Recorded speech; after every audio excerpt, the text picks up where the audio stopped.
Hello and welcome to another SnykLIVE. Did I startle you there? Were you kind of lulled into a trance with that calming music? I hope I didn't startle you too much, but welcome in. Happy to have you here. I'm your host, Brian Clark, joining you from Snyk, and excited about today's stream to learn more about untangling the secrets of our JavaScript dependencies. I didn't realize there were so many secrets about them. I mean, it was kind of a black box to me. It still is, but I'd love to dive deeper into that and find out more. And so I'm really excited for today's session because we're going to be able to figure that out. And we're going to have a friend, not some friends, but a friend join us to learn more about that. But first, thank you for joining us. Thank you for being here. Happy to have you. Good morning, good evening, good afternoon, wherever you are in the world. We're happy to have you here. And thanks for tuning in on SnykLIVE, whether you're watching over on Twitch or maybe on YouTube. We appreciate you being here. And I want to let you know that these live streams are very casual and laid back, and we welcome questions from you all. So as we're going through this stuff and you're learning more about the topic for today, and you have thoughts or things that are coming to mind where you're like, oh, I don't really follow that, or this didn't make sense, or could you repeat that? Drop it in the chat. We're happy to, that's part of being here live and in the moment and not watching a video that's recorded already. You get the chance to engage with us, and we welcome that. And we hope you feel welcome to do that. So without further ado, though, let's bring on our special guest that's going to help us learn more about today's topic. And that is Tomas from NodeSecure. Hello, Hi, Tomas. Brian. Hi, everyone. Cool to be here. I'm Glad to happy. have you here. How are you? Yeah, I'm fine. I'm super excited with the stream tonight. I think tonight for me, but I guess it's going to be cool. And yeah, pretty excited to show you everything around NodeSecure. So yeah, let's Excellent, go. excellent. I know you said you guess it's going to be pretty cool. I know it's going to be pretty cool, having gotten a little taste of it, but we intentionally made sure that you didn't show me too much so that I can come at it with a beginner experience and come with those questions fresh for you. Exactly. So but I know it's going to be cool. So don't downplay it, Tomas. Don't downplay it at all. You got some fun in store for us, I'm sure. But before we get into that, let's get to know you a little bit more, right? Like, let folks maybe aren't familiar with the work that you do and your background and stuff like that. So you mentioned, for one, that it's the evening for you. Where are you based out of, if you don't mind sharing? Yeah. I'm on the countryside of France, and I'm not far from Paris. Time to time I work on Paris, so yeah, I'm like 1 hour or 2 hour in train from Paris. So yeah, but I love to work remotely, and yeah, to continue.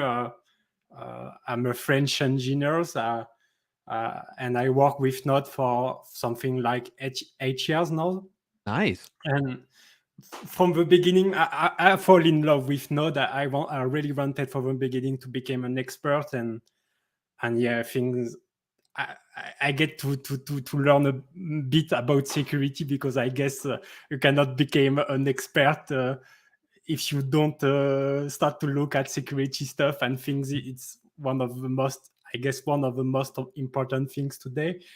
And yeah, I think today what describes me the best, because I really love this, is to contribute on open source project, or create. I create a lot of open source project, especially tools that bring value to developers. I really like building tools.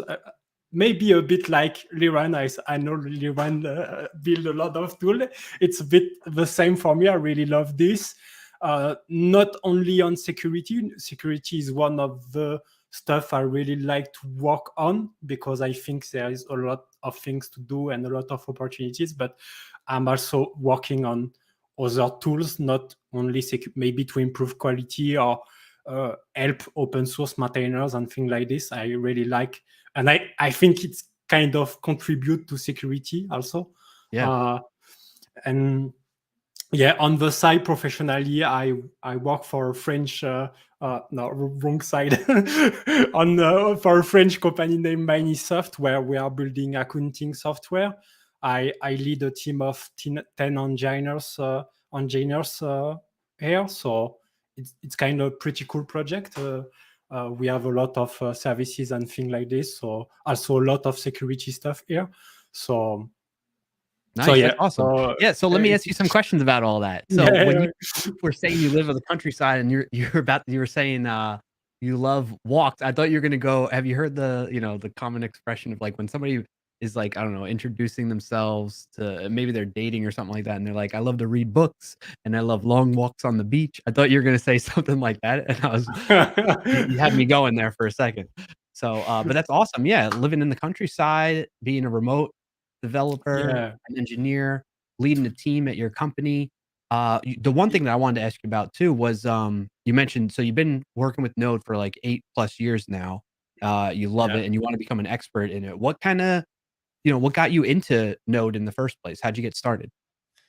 It was for personal project. Uh, I was already doing some front end. I was already building website in JavaScript and things, and I was working on some video game with libs like tree.js.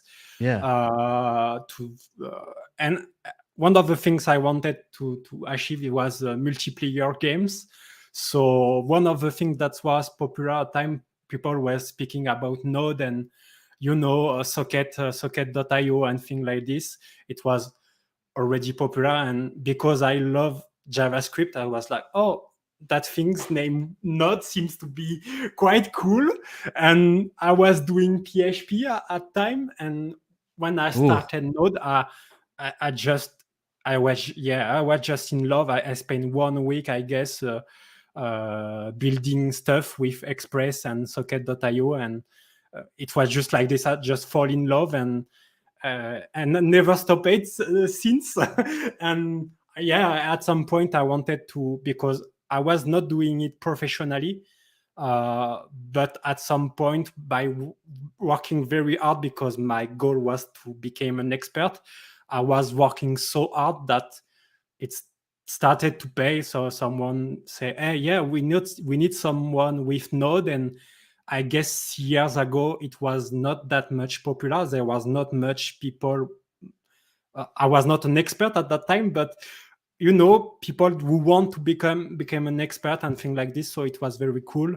And yes, some company like, okay, so we go work for us. And yeah, I started like this to work with Node professionally. But nice. yeah, I started because of my personal project in video game, That's just to so make cool. So to and the make video game, multiplayer game. if I heard you correctly, the video game required some back end side of things, and that's when you were learning about Socket.io to do, like, WebSocket communications with the front end of it? Yeah, Did I yeah, hear that yeah, right? exactly. But at the same time, I was looking at, at Express to make website and things like this. So I totally switched it from PHP to Node. I was just so in love with Node, the ecosystem and things like, I just switched everything and completely stopped PHP just to full work on Node at the time. Well, I mean, switching from Personally. PHP to Node, that's probably easily a pleasant experience. No, I'm just messing around. Yeah, I guess that's not the same way of, at that time in PHP it was MVC things. And Mhm. yeah, the Node ecosystem at that point was very different. Like, it's what I call low scope with framework like Express, Fastify, and today. So yeah, it's not the same way of building application, not the same principle and things like this. So it was quite different. from, Gotcha. Yeah, so, yeah. but that what I love it. It was because it was different. And yeah, I had the feeling that it was better for me, and had a better feeling with Node. Yeah, and it all worked out. I mean, look where you are today, right? You have a lot of yeah, success yeah, with it. yeah, exactly. So, and then when you first switched, what was the first version of Node that you started using? I think it was 0.12. I, I guess I don't remember exactly, but I guess, yeah, it was 0.12 if I Nice. remember well. I have more memory about Node 4, Okay. but because I guess as well I was more involved into looking the project and people contributing into it. but I guess when I started at the very beginning, it was 0 dot something. I guess it was the end of 0 dot version, and Mm, I remember the story of Split. yeah. There was some drama at time, but Yep. Yep. I don't have it. It's now it's so old that I don't have clear memory of everything. But Yeah. yeah, it was at that time. Uh, No, that's awesome. That's pretty early on, and yeah, I feel you in like yeah, not remembering the specifics of those early days working with Node and building stuff with it. So yeah, yeah, that's really cool.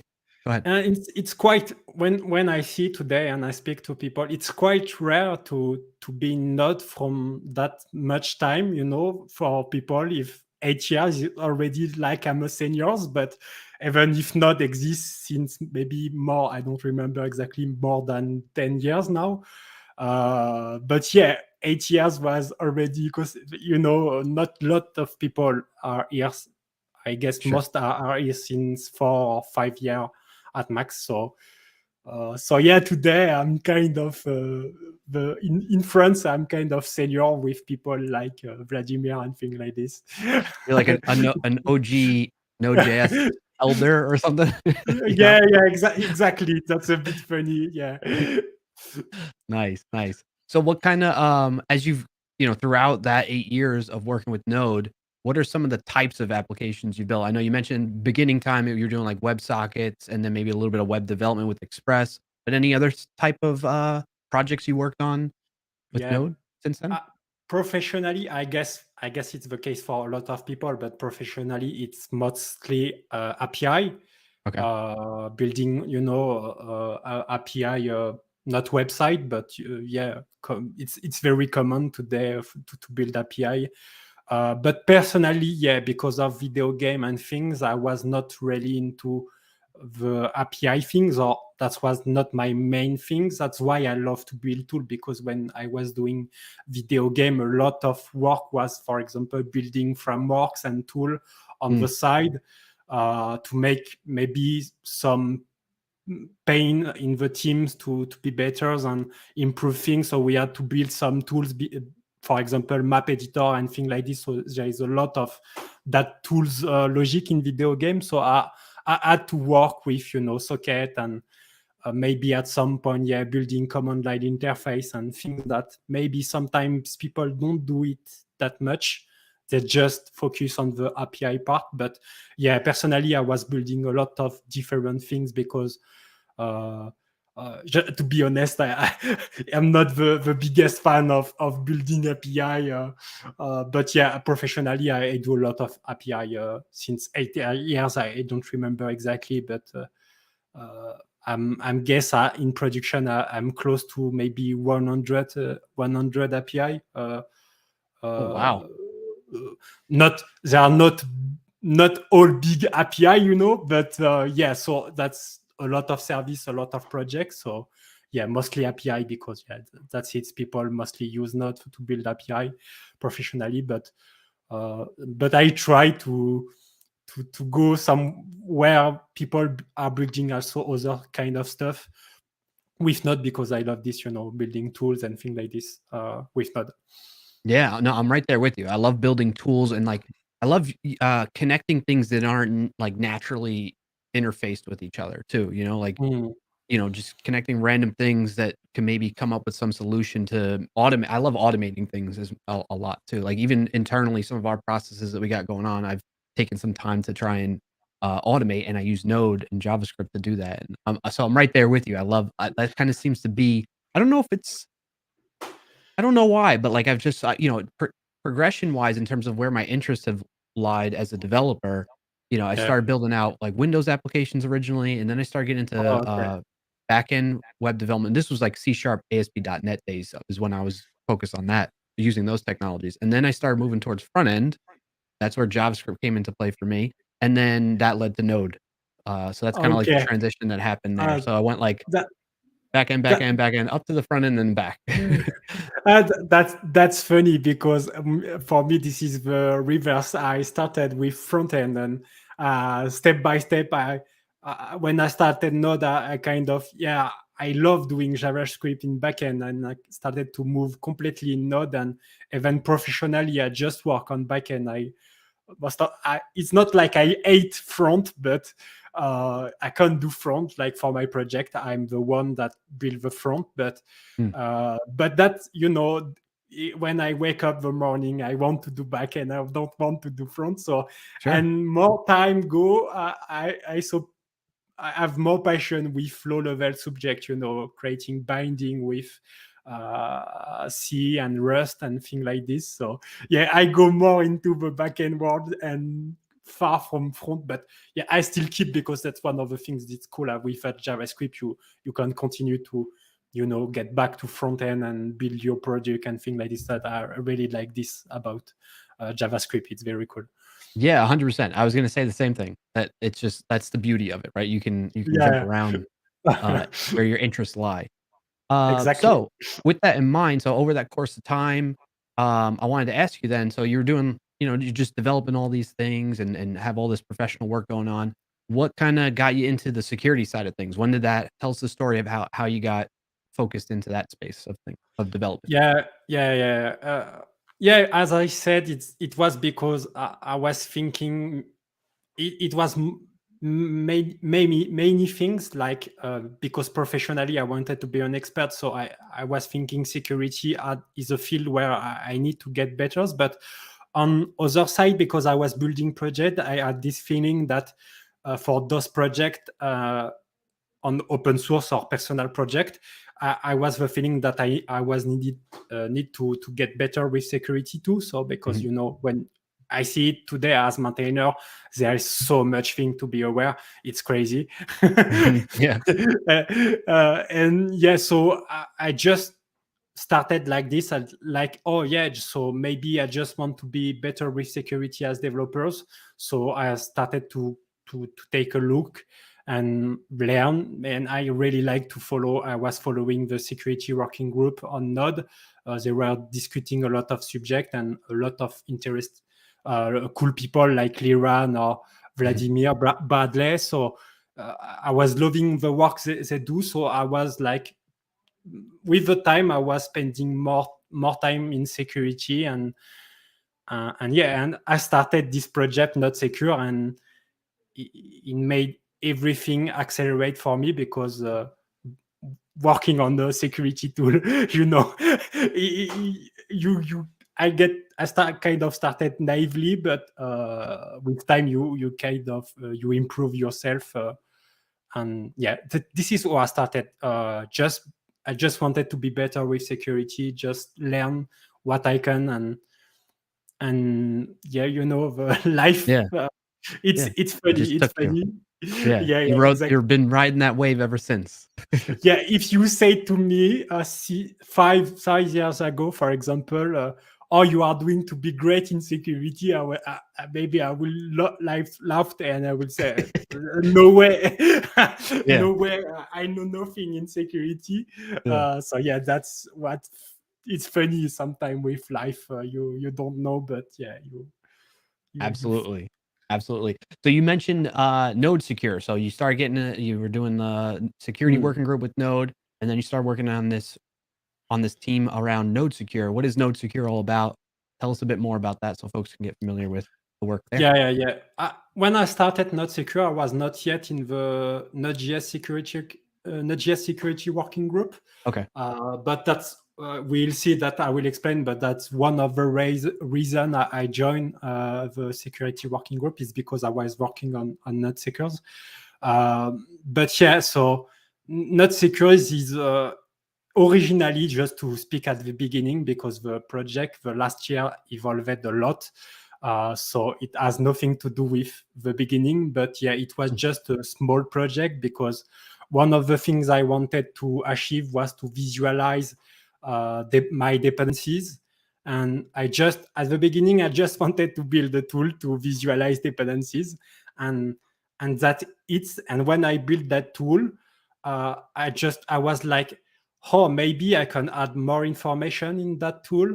And I was looking at what the ecosystem was building in terms of security. Now, for example, checking for licenses, conformance, and checking the size. And what was particularly hard at the time is that when you wanted to do something, you had to like use 10 tools.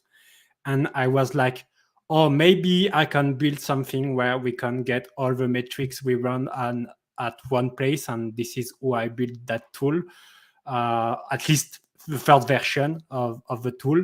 Yeah. And I share with the community, the French community, more because I'm very active in French, and people like they were very enthusiastic with the idea. They was like, oh, this is cool and things like this. And even me, when I was using it, I find it pretty useful myself. This is why I guess this is important to find that our own tool to be useful. That's true. So yeah, it'd be kind of bad if you didn't find it useful, right? You're like, I just exactly.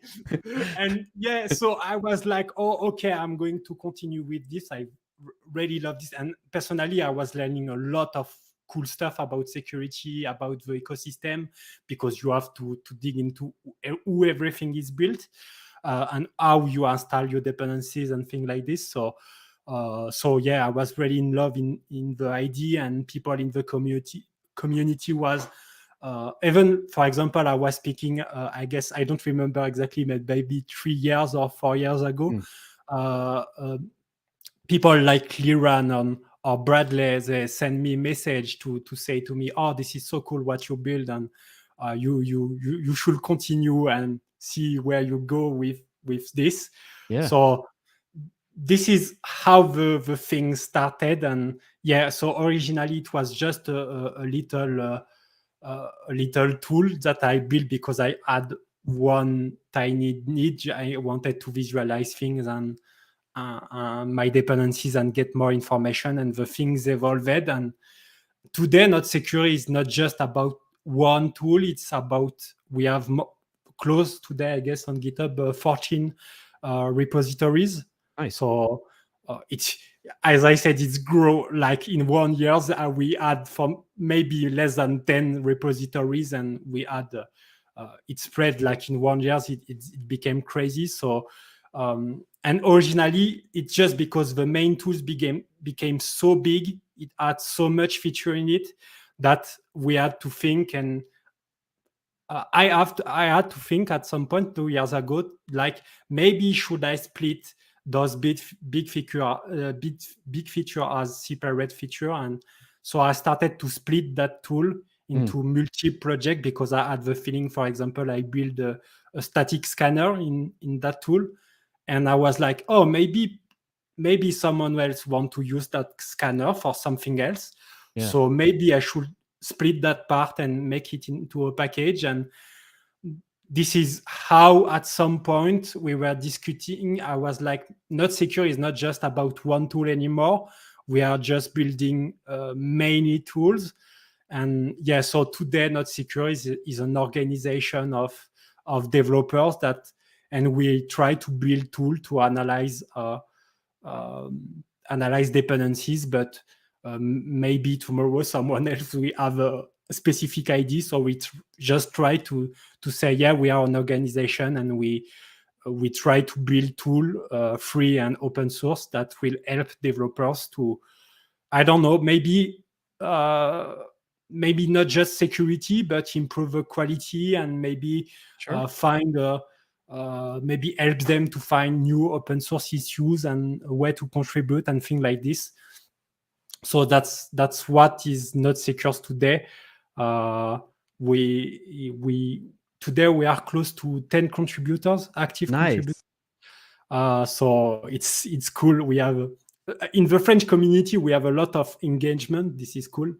So, and it continue to expand, and a lot of people come and say, oh yeah, I want to help to build new security tools or improve the one we already have, and things like this. So yeah, NodeSecure in the last year evolved into that group of developer, and not only developer, we have no designer, for example. So at some point, people with different skills comes to help, because at that point, it's not just about development. We need also design UI design, UX design, because we have graphics tool, and it gets so big. Even me, I don't. Yeah. Today I don't master all the project because it's so big, and some core contributors work on some big parts, and so even me, the creator of the project, I can follow everything. Yeah. Yeah. But so yeah, it's what it became today, and I guess That's there is not much. Not much initiative in the ecosystem like this, like people joining force to build, a lot of package like this and things. So we find it quite cool, and yeah. we try to continue like this. And No, that's super cool. I think it's awesome to hear about a community kind of coming together and people being eager, especially in your more local community. And maybe after today, after this session, you might have people even more wanting to get involved and yeah, engaged and helping out and exactly. And contributing. one of the things we try to do also, and I guess not all projects do it, but we try to spend a lot of time also. Sometimes juniors developers ask us, can we contribute, even if, for example, we have no background in security, Yeah. and we say, yeah, we can help you and take time to explain, and if you want to learn new things, and it's not a problem. So we spend a lot of time, I guess myself, because I others try to do it also, but as main maintainer, I try to spend a lot of time on this today, and help them to get better. And even if they're just starting programming for maybe the last years or things like this, we try to bring them. And for example, one of the core contributor of the project today was juniors today. He's Nice. starting professionally with a company in few weeks, I guess. Oh, But wow. he's contributing in the project for more than 1 year now, and it's one of the most important contributor today to the project. So we kind of really like this, to spend also a lot of time and energy on junior profile, because like me, you don't need to be an expert on Mm. security to join on project and learn a lot of stuff. And because we don't have just a security project in it, it's not just about security. For example, designers, they build user interfaces, and so they don't need to be uh, uh, strong guys with deep security knowledge. So we Yeah. try to be as open as we can in the project to. Oh, that's amazing to hear. And that's super awesome to hear of like you all helping someone have that success in their career. And part of it spun off was the contributions from you and the maintainers and contributors of your projects that you got going on factoring into that. And no, that's amazing to hear. And I'm glad to hear that. And that's a shout out to everybody out there too, as like another, you know, anecdotal piece of evidence of like contributing to open source, being part of a group can really aid in the success of your career. Yeah, And just having that camaraderie too. I think just being part of a team in that regard is an awesome experience. And I'm glad to hear that you all help foster yeah. that. Yeah. That's one of the things I really like, and I guess other like this also, because like you say, the being part of the team of a project is very cool, and we just try to move forward and improve things and help people, and that's an amazing experience so far. Yes. And speaking of community, being that this is a live stream, if you're watching the recording of this later, thank you for watching, but tune into the live stream so you can engage with us. I see in our chat on the YouTube side of things, we have Vincent, Yeah, Matthias, it was. and Salim. Yeah, Vincent was the one I was talking just a Oh, few there we seconds go. ago. That's why he made. That's I why see he's he got the made eyes, he right? made an ace. Yeah. I think he was like, "Oh, this is me," I guess. Nice. Awesome stuff, Vincent. Glad to hear of your success, and thank you for joining us. All right, so all right, let's get into the technical more of the technical aspects of what we're gonna be Mm, discussing today, Tomas. We wanna the title is we're gonna untangle these secrets of our JavaScript dependencies. What yeah. exactly does that mean? How can we do that? let's jump into, and I'm assuming you want me to start sharing your screen yet. Are you ready for that? Yeah. I'm ready for this. Okay, cool. Get that up on the screen here. We see So your yeah, screen now. Cool. so what I will show you today is how main tool. This is the first tool I built that evolved over the time. So this is what we call the main tool today. We still call it NodeSecure time to time because we I don't know how to say this in English, but yes, we say it for myself. I say it in 4 years, so sometimes I just call it NodeSecure. And this is a command line interface tool, so you have to install it globally with npm. So on my side, I already have that tool here, and when you install it, you will have NSecure like this Okay. of executable in your terminal available. And for example, when you want to analyze a dependency, like for example, you want to install Fastify and you want to learn more about Fastify and see maybe discover how is built Fastify and things like this, we can just run NSecure auto Fastify. Everything of what I type is explained in the documentation here, so you have all the steps. Really quick, Tomas. Let's take a step back. Honestly, I was Yeah. trying to get the link out in the chat too. So the Okay. install, what's the install like? Is it just npm install? Yeah, like Yeah, globally just the CLI. Okay. exactly. Yeah, this is just an npm install. You also, so if you want to link it locally also, but yeah, Yeah. so you just install it and you just ask to analyze and open one packages of your choice in the npm registry. So in this example, this is Express, but I prefer Fastify, so I will go with Mhm. with Fastify. And you just run it like this, and so it will take, depending on the size of the package, it will take maybe a few seconds. If you have a lot of dependencies, will take a bit more time.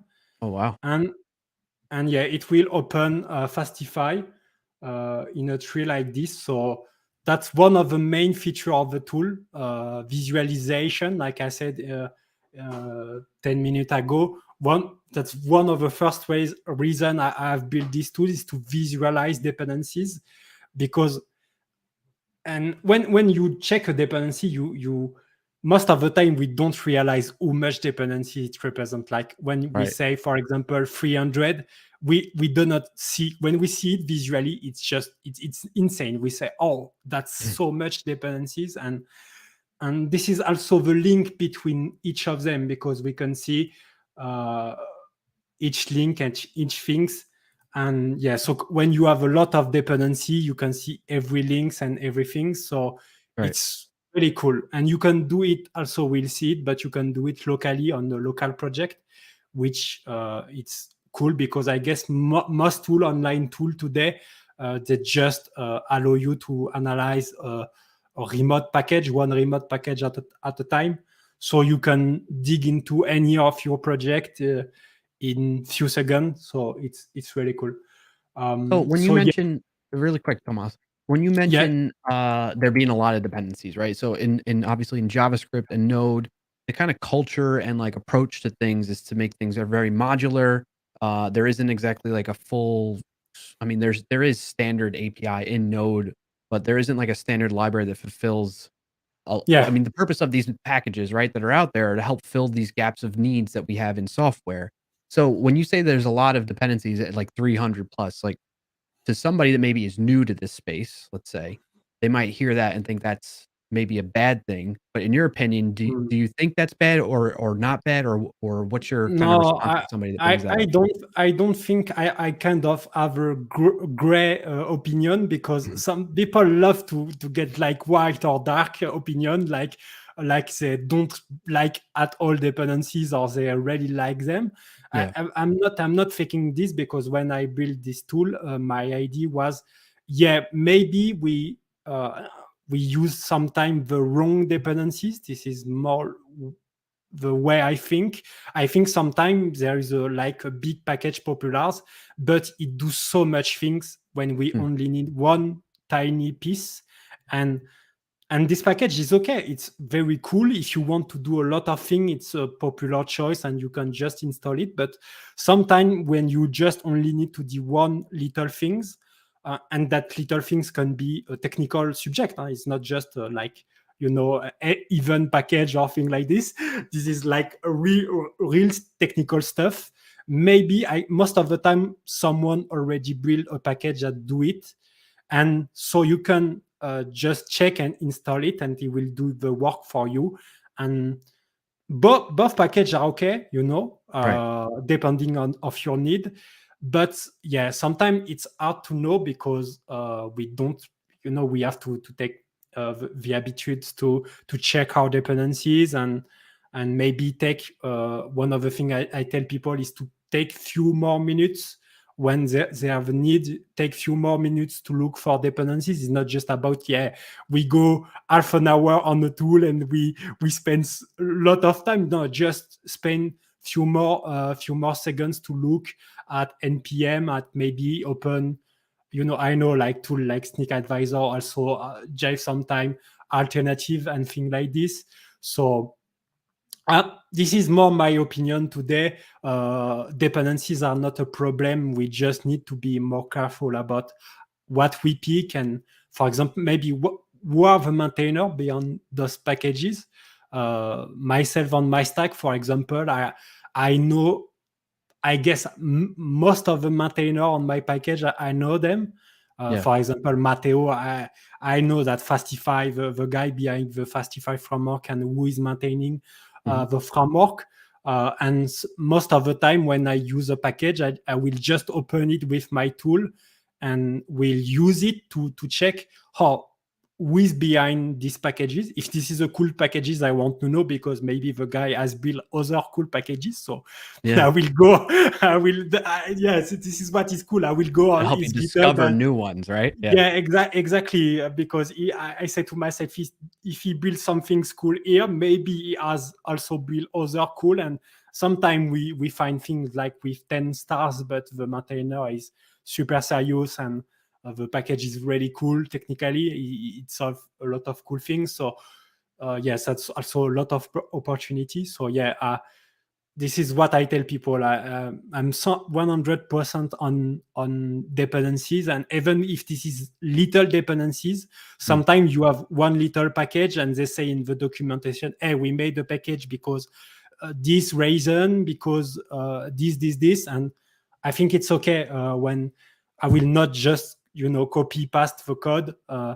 and remove the context. I think this is not a great idea. And it can be dangerous sometimes, because sometimes people just copy paste the code without test, without anything else, and it can lead to maybe more dangerous situation, from my Yeah. opinion. Mhm. So I'm between the two. I'm like, okay, I I'm gray. I I like the like way you put it, dependency. where you're gray instead of black or white on that. You're like, Yes, I'm gray on this answer. So, sometimes exactly. it could be potentially a bad thing to have too many dependencies outside of the scope of what you truly need, like pulling in more than you need. But other times it could be okay because you might benefit from it. Is kind of what I'm hearing. To Yeah, summarize for that. Yeah. exactly. And I guess sometimes people just want also, like, for example, big general libraries. When you want to build a proof of concept very fast and, True. make things. And this is what I also like with JavaScript, is like you can build things quite fast without worrying that much about, hey, I have to look at 20 dependencies with Mhm. hardcore techniques and things like this. I think this is also one of the reason JavaScript is popular, is that you can just go with some dependencies that do a lot of work and things like this. So yeah, nothing is, like I say, nothing is white or dark. It's depend on what you are doing, the context and things. But yeah, for professional developer, I just say, take few more minutes. Even if at the beginning you choose one dependency, maybe later, few months after, you can maybe look at it with some tool and say, oh, maybe I could find a replacement for that library, maybe because the Yeah. library also not maintained and because there's a lot of security issue on it. So maybe I will find an alternative and it will improve.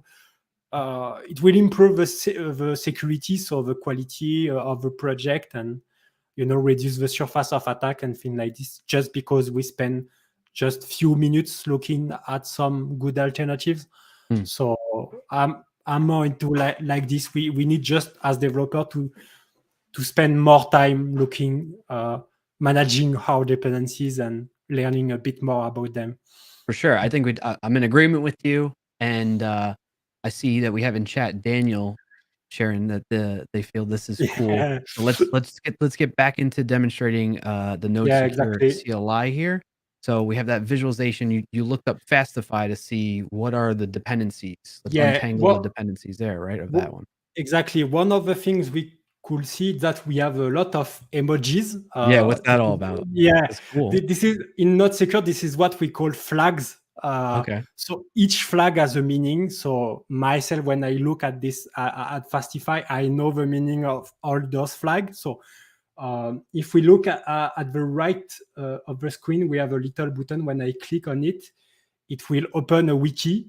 Ooh, okay. And for example, the little planet is as external capacity. So this is when, for example, a package use dependencies like core dependencies like HTTP, net, HTTP. So typically they can execute request externally.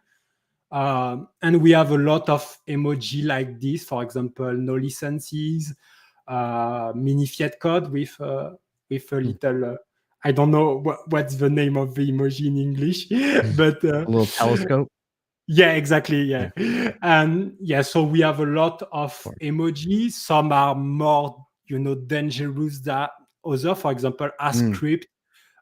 When we have the little box. And sometimes you have combination. If I see some combination of emoji, for example, script with external capacity and warnings, I will tell myself, oh, I need to take a look at this because it seems suspicious. That's the meaning of those flags, is that just by looking at the tree, I could see like, I see a planet here, and I could see things just by looking at the tree. And so after this, what are the colors of each like node? No pun intended there, but like what are the colors of indicate to you as well?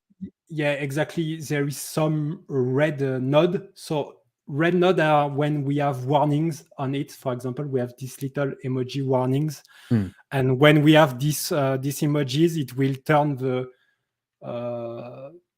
thing is in red just to indicate, hey, there is some warning on this package. Maybe you want to take a look at it. Okay. So for example, here, if I click, it will open. Sorry, I guess some animation lag a bit because of the stream, but no worries. Why it looks a little smoother normally for you when you click on that? Yeah. It's smooth in reality. And so when we click, it will open the menu on the left, and we could find a lot of information on the package Find My Way. This is the HTTP router of Fastify, I guess. And we can find, for example, here the list of emojis. So we can go with the mouse, and for example, we have the tree, and it say I have a tree because the package has indirect dependencies, so transitive dependencies.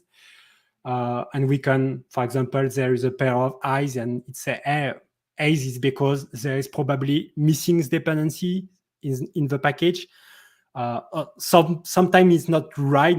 Sometimes the flag is not right. He failed to find some dependencies, but I've opened it. What would cause something like that? A dependency is missing in package JSON or is installed but never used. How does that happen? Yeah, just to say to you, because I've opened something like 20 pull requests on NPM. And sometimes it happens, people refactor the code, because NPM is quite old now, so the code is moving a lot. And recently, it's really true because they are moving a lot of things in Monero repository and things like this. Oh, okay. And when they refactor, they kind of sometimes forget some dependencies. So they're missing dependencies and forgotten dependencies in sometimes those are dev dependencies, not dependencies, but yeah, because they make mistake and refactor, they keep dependency, and sometimes they make big mistake, like using a package that is not in the package.json, but in one of the sub modules. It happened one time with npm where I identified the dependencies and they made this mistake, and at some point it has break. Because in the sub dependencies they removed the package, so the parent package show because the dependency were missing, and so you don't do this. Yeah. It's a bad thing to use package that is not in the package.json.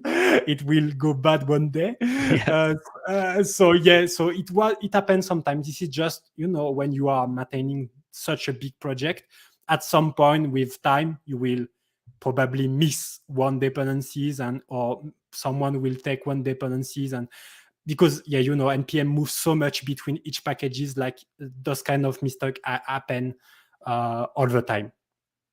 Gotcha. Um, Okay, so okay, we're diving deeper into this Find My Way package to understand more about it, right? Exactly. So we have some basic informations like we can find on other tools like Snyk Advisor and things like this.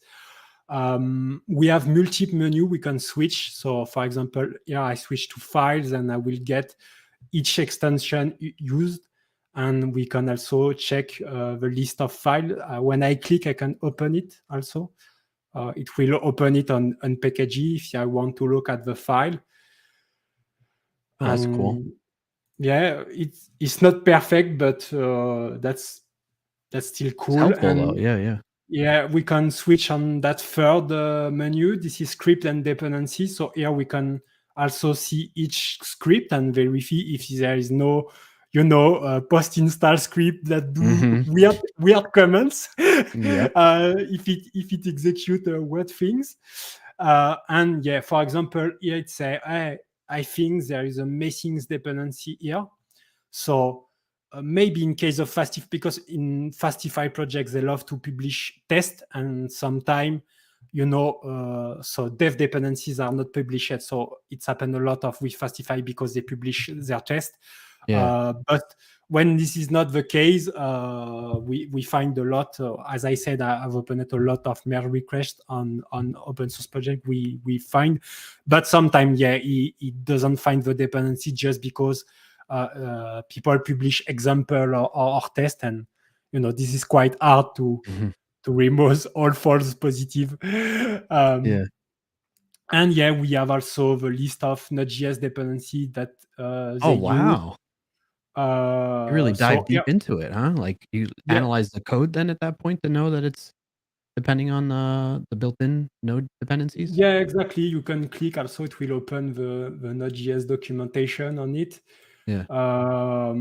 And we have the list of dependencies that use here. And we have also that little cool option. For example, here I can click hide, and in the graph it will hide all children.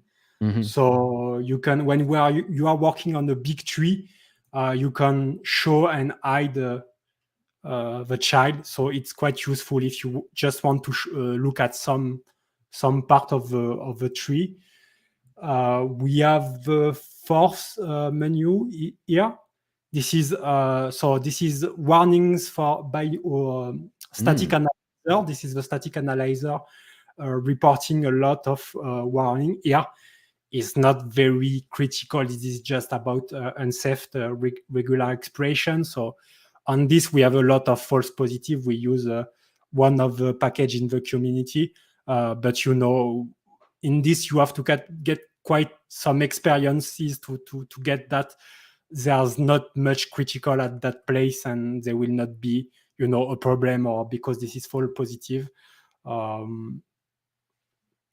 So yeah, and we can also open the file, or for example, click here. It will will try to load the line of code. It's not really perfect. We want to improve this, but it's still cool. You can anywhere open it, and we just want to improve this because the experience is not that great. You still have to find the line yourself in it. But we want to improve this. But right now this is like this. And if you want to learn more about each warning, you just can click here. It will still open Oh, cool. here, and you have all description. Like for example, we have like cool experimental warning like obfuscated code. Or static analyzer is capable to follow a lot of, like obfuscator.io. If you obfuscate the code with it, it will be capable to detect it and throw warning. And yeah, we experiment a lot of things. We have to love a lot of warnings and Nice. an example and things like this. So you can learn more about them here. I see we have a message in chat, Tomas, from Alex that's just saying this Oh is so yeah. cool. It's like Bloodhound for Node. Bravo to you. Thank you. Very good. Folks are We have a liking it. menu. We have a menu here, not available because it's about vulnerabilities. But we have no vulnerabilities on that particular package, so that menu is not available. I will try to maybe find an example that I have locally for this, but right here we don't have, and we have that last menu which is license conformance. And so yeah, we have information about each licenses in the project, which is I think it's a pretty cool feature. Also sure. to have it here. And yeah, that's it. And we can like move, like for example, if I want to see, I want to check this package, I just can click and move on that package. And yeah, that's the cool part of the tool. Like you can just, I want to come back here, and or I want to look at Pinot, what he do. It's used by Fastify, so I can click and come back to Fastify, and you can move like this package to package and learn more about each project. No, that makes sense. So question for you, Tomas. Why? What this is super cool. This is like really interesting, and being able to, again, like you pointed out, like it's one thing to know you have like a, you could see in the CLI sometimes when you npm install and you pull down a new project, you npm install, and it's like, oh, 1,000 packages were installed, whatever it is, right? And you like, sometimes you either notice that number or you don't, and you just move on. But like having this visualization of like, this is the spider web of dependencies that I have in my project is really like hits you home. But I guess the question that is kind of coming to mind, and maybe some folks that are watching this might be thinking like, so what are some of the use cases you've found people relying on a tool like this to help them with, right? So like, if as a developer you're building out a project, when would something like this NodeSecure CLI come into play into that whole process or workflow when working on a project?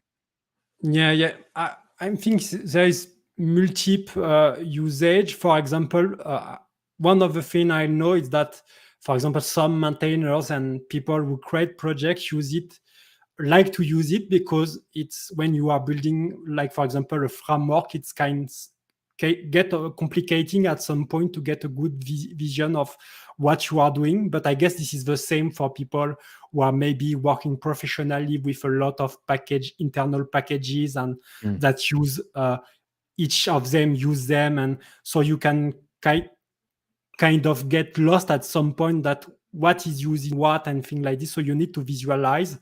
So Really yeah, quick on that sub question, like for folks that maybe have private registries that they use instead of the public npm, can they use this tool for private packages as well? It's totally supported, and it's in the documentation also. You just need to config with, for example, npm, but even with API mode, you can use a private registry. It work with Verdaccio, for example, and things like this. So there is, at least at now, we have no issue with this. So yeah, it works with private registry too. Gotcha. Yeah.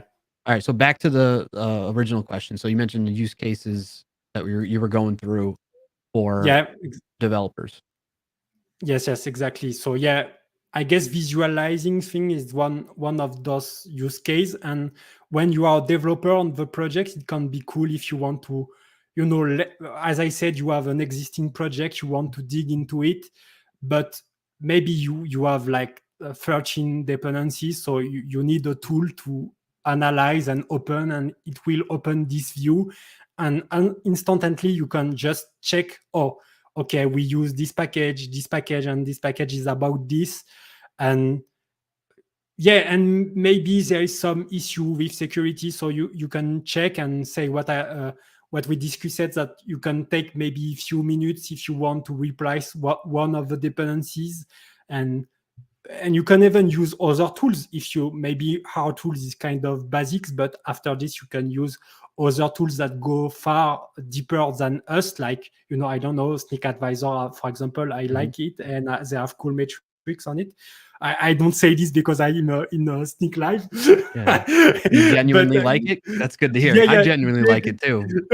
Exactly. I really like it, Snyk Advisors. But yeah, so you can just use it to visualize things and learn more about your project, and maybe also find opportunity to contribute. So I think this is one of the main reason, and maybe you can be using it also because it have a lot of features. Like, you don't need, for example, with NodeSecure, we have if I go we see that, for example, here we have the size with bundle phobia. So we have a lot of information like licenses, size. That one of the things that people sometimes like to get. Yeah. And what we try to do with our tool is to bring that information to the developer, so you don't have to use like 10 tools, like I said, like to check the size and the licenses and what things we kind of sometimes do time to time. So that's part of the usage, and we try to improve with security assessments to bring in new metrics and new cool stuff. So this can also be useful, to be sure there's nothing wrong with the packages they use. Yeah. So yeah, but I think one of the main force we have today is that ability to discover any packages and dig into it and find more about it. And that's one of the reason we also want to go deeper into bringing, for example, open source issues on each packages, like, so people that want to do open source, they maybe can use it for this too. So we just try to not just focus on security, because sometimes maybe we need to get better with security, so we sometimes try to focus on accessibility and other things like that could be useful, not just security. Yeah, for So sure. yeah, I think that's part of the use case for NodeSecure, and what we try to achieve, and to go. We try to go on that direction, and so to be useful as a general tool if you want to learn more about your dependencies. No, that definitely makes sense, and that was one of the use cases that kind of came to mind when you're going through this, is being in the early stages of a project, or even in the middle of a project, I guess, when you're Yeah, looking to find a package, when you're in that phase of evaluating packages to fulfill a need that you have in your project. For me, lately, what I've been doing, because before I joined Snyk, I didn't know about Snyk Advisor. And I'm like, dang, years ago, back early days when I was first starting my node development, I had this responsibility where me and other folks on the team were trying to evaluate npm packages that we kind of like want to officially sign off on, like, this is a good one for us that we think fits all the criteria that we set out for, that it checks all the boxes, basically, like, as yeah, we were evaluating packages that we would use on our development projects for all the teams in our area. And I was like, dang, I wish we had Snyk Advisor then, because that would have made it so much easier. But in addition to that, because like what you're saying, Snyk Advisor is great that way. But I see the NodeSecure CLI tool, like supplementing, they supplement each other almost, in a yeah, sense exactly. where, Yeah, maybe you look at, you're evaluating a certain package, and it's kind of checking all the boxes, but you kind of want to see how deeply intertwined it is into the overall ecosystem, right? And like, maybe yeah, if it has too many dependencies, like maybe you're like neck and neck between two projects or two packages, and one has less dependencies than the other. And that might be something that is more appealing to you. And you can see that based on the visualization that you all provide through this tool, right? Yeah, exactly. And today we also think that we need to go far beyond what we are doing right now with visualization. We want to for example, the visual on the command line interface, we want to improve it because the library we use today limit us to what we have Oh, today. okay. Yeah. But we want to remake it in D3 to maybe make a better visualization. For example, when you say, oh, I just want to see the package of Matteo Collina, for example, and the graphic must update with, I don't know, with colors and things. So just to Mm. show you what you want to look at. And yeah, we want to dig into it, and we also want to create graphics on the files. For example, when you open a Mm. package, having a graphics of the links between files and requires or import to SM, make a dependency like this and visualization like this. So that's part of what we want to achieve. So when you are digging into a project, you can discover a lot of information visually very fast and focus on what you want to to look. And No, that's awesome to hear, and it's reassuring knowing that you all have kind of like a roadmap in mind of what you wanna do next to improve upon it and make it even more valuable to developers. So, yeah I know we went off on a little bit of a tangent there, but what are some other features that you kinda wanna, highlight here from the NodeSecure CLI tool?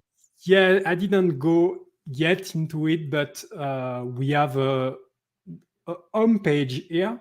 So because I was analyzing Fastify, I just have a little home page, nothing crazy today, but there's still some cool metrics like the number of dependencies, the download and things like this. We also have the list of I guess author / maintainers, because there's a lot of information that we have to filter in each packages. And we also have, like, for example, the list of extensions. That's something I really uh, like having the number of extension. And sometimes we can see things quite funny, like, for example, we don't have it here, but at some point we had a PHP in one of our project, and we were like, why do we have a PHP file in our packages? So that's, this is, you ask yourself some funny question. And I think Fastify is using, I don't know, maybe Is they this remove is it. this in just Fastify, or is this like all of its, No, all the uh packages. This is all across the all packages it packages. depends Yeah, upon these are all the different files that are involved to yeah. support the If functionality of it? if you want to find it, you can use the search bar Oh. on the top right, and you can go, like, for example, extension, and you say, hey, I want to find who is using .draw.io and it say, oh, this is Fastify. And I guess they have quite a lot of files, but I think they have a lot of files. Yeah, but they have a draw.io Yeah. file in it, and you ask yourself, what is this? Mhm. Why do they need this? Yeah. So yeah, you can use the search bar to search anything you want. Like, for example, if I want to look for some building modules, like, hey, who is using async hook? Also, Fastify, they are using async hook in Fastify. But yeah, you can use also the search bar to look at some information, like the flags, and, like, there's nothing with a script. Mm. Well, that's good. So yeah, this is the all packages. And we also have it's not quite big. We implemented this recently, but that's one of the things we also want to bring into the tool, is that a lot of customization, your ability to customize the experiences to match what you really need to do with the tool. Because more we move forward, we bring new idea, but sometimes people use the tool for different reasons. If you want to use it for security reason, or maybe just to dig into your dependencies and find open source issue, for example. So we want to be people to be able to customize what they want to show to look at first. So for example, here I can choose maybe when I click on a package, I want to open the warnings menu first. Maybe I don't care about other things. And I can ignore some flags, not every flags, because we think some flags are very important and we don't want people to disable them, because it will, if people start to disabling important flag, it will maybe be a bit of problem. But sometimes we have some flag like indirect dependencies and things like is dated. Maybe you don't want to see those flags because they are maybe opinionated. There's some opinion behind them. So not each maintainer love some opinions. So we want them to be able to customize and maybe in futures to be able to tell, my opinion is this. So I want to configure NodeSecure to look at what I really want to look. And I know some maintainers in the ecosystem are quite opinionated about some question. So yeah, and you can even disabling, for example, if I don't want to see parsing error or encoded literal, we have a lot of false positive. For example, unsafe regex. I can just choose ignore those error because I don't want to see them. Maybe because I don't trust. I think it's useless. That's one of, and they will disappear from the UI. Nice. Okay, that's cool. That's helpful. Help you narrow in on things that and ignore things that you don't really want to focus in on in the moment. That's it. Maybe I just want to show you quite fast. Just a local so this is one of my local projects. So this is a demo I've made for one of my talk. But You called it Auto? It's the name of your project? Yeah, NSecure. No, Auto is like it's in the documentation. It's just NSecure Auto. It just open me the local project in the web UI. Gotcha. Okay, so you go to your directory of your project and you just say NSecure Auto. Okay, I got you. Yeah, but because basically, if we look at the command, we have two commands. We have current working there and from command, but they will not open the web interface. Basically, by default, they just analyze and generate a JSON file. So, and after this, if you want to open the web UI, you can, for example, type nsecure open, and auto is just a command that combines both. For example, if I just tap auto, it will run CWID and run nsecure open behind it. So it just it just avoid you to run two commands, separate command.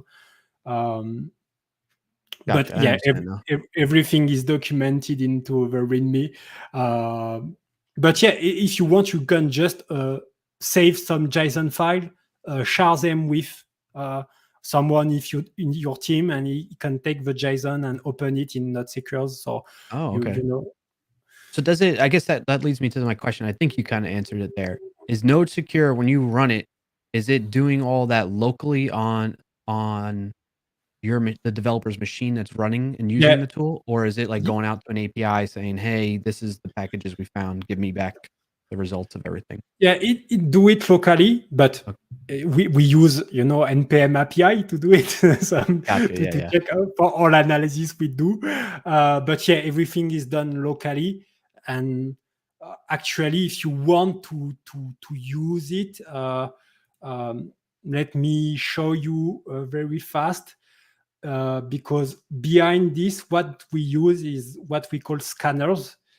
And we can just, for example, run scanner from the name, and it will return the JSON to you. So you can exactly, if you want to build your own tool with it, or maybe build your own analysis with the data we fetch, you can just use that package scanners and build your own tool with it. It's so everything is documented here. Is there any chance, or is there any plans, or does it already exist where you have this? Because it's building out like this web page locally to visualize it. Is there any plans in place from you and the team to maybe host a website where people could just search in the packages via that website? We already have it, but it's not is not. This is still a young project, and it's not yet online because we have to work, on hosting it and things like this. It was not our priority, but we want to also build the tool online because that's some more accessible and people can use it. But because we are an open source project and we don't have more right now financial support, we don't want to go that much on. At least not now. We don't want to spend too much time on. We will have to deal with infrastructure cost and things like this. Right. So that's why we try to focus on the command line interface, so everyone just run it on their machines. And but yeah, we have advantage, but also sometimes it would be better to get something online, and we try to work on it. And I guess someday we will have Okay. we will have it. Yeah. No, I totally get it. You got to prioritize, man. You got to do what's the Yeah, biggest need in exactly. the moment. All right. Anything else Then, that you wanted to show before we start wrapping things up? And any questions, folks in the chat? If you have questions, you're watching this live right now. There's thoughts coming on, ideas coming to mind. Drop them in the chat. We'll be happy to try and answer them. on my side, I think this is okay. I wanted to show you, but I don't find any dependencies with vulnerabilities because we have a menu with each vulnerabilities, but I don't have it right now. I was trying to look at NDT because there was some issues recently, but can't find any issues right now. But yeah, we also have one menu with vulnerabilities, and one of the cool thing with this is that also behind it shows one of our packages, which name is Vulnera. And yeah, when we have and we support a lot of Snyk. strategy. Yeah. But we have to test it because it's kind of it can cost a lot for API with Snyk. So we don't have anything to test what we developed with Snyk right now, but we have an implementation that should work with Snyk. And so We should theoretically, talk about that a little bit more, maybe offline about yeah. open source projects that are wanting to use Snyk and some of those features, because I think there's some avenues that I'm not quite familiar with, but we can explore further. Yeah. To help with that. So basically, when you are using NodeSecure, you can choose whatever. If you want to use npm audit, so that type, or even Snyk, you can use it. Theoretically, it's work. You have to set up your Snyk token locally and things like this. There is it work like Liran Cly. Because we were inspired by what he done with Snyk, so we just take what he do with the token and think, because I get this is the way to do it. I'm noticing Laurent has quite the impact on you, and I hope, shout out if he watching this right now or he watches it later. I hope he realizes that and it makes him smile. Yeah, I guess.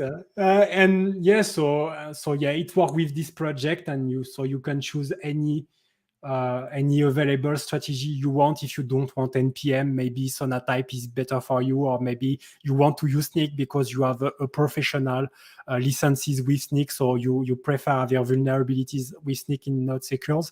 So and yeah, you can, as I said, NodeSecure, we try to create separate project for this, so you can use this project also if you want to fetch vulnerability for any reason on multiple strategies. You can use that tool, and this is what we try to do in NodeSecure, is that when we build things, we try to create new packages to do cool stuff. And yeah. That's cool. I have one That's more it. question for you. That's it, you said? You've covered everything that you wanted to cover? Yeah. Don't have much. Can you search and analyze an npm package for me right now, potentially? Yeah. So I've been experimenting, just rehashing and relearning how to build npm packages, like modern npm packages. So I want to see how mine looks, and it should be very boring and simple. Okay. So it's the npm package is at Clark.io. So maybe can you send me into? Yeah. I'll send it in Yeah. our chat. Yeah, but no, Clark.io. just to not make any mistake. No problem. Actually, I almost made a typo sending it to you right now. Actually, modern npm package. Oh, I did make a typo. The C. Yeah, I see. I see. You I got it? see it. You made. Okay, You good, made. good. All right. Let's switch back Okay. over here. People can see. Okay, let's see. How does it look? It should be pretty quick, right? Yeah, there is no. Oh, it opened on the wrong screen. Yeah, there is Yeah, no. there we go. Look at that. See? It's very Yeah, simple. yeah, very simple. Yeah, so we see you here. Wait, the TS And typing should they be in that one? I don't know. All right, never mind. Yeah.